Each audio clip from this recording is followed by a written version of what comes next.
आखिर तू लोग ना हमके ऐसा गुनाह करे पर मजबूर कर ही देला।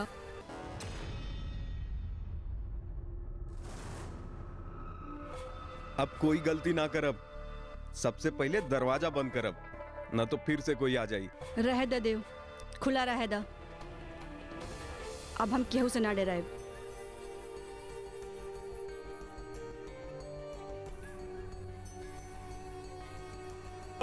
अगर आप हमार तनिको यकीन कैले रहती ना तो हमरा ई करे के जरूरत ना पड़ी।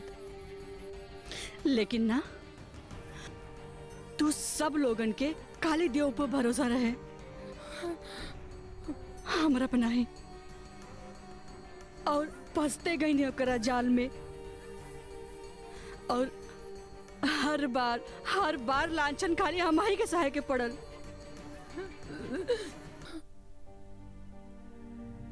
ऋतु,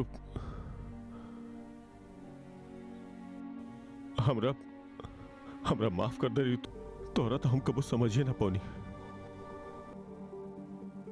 हर बार हम तोहरे गलत समझत रहे। हमरा माफ कर दे ऋतु।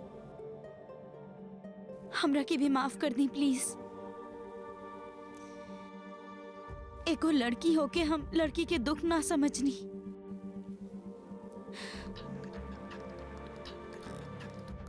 और आपके साथ बहुत बुरा बर्ताव कईनी।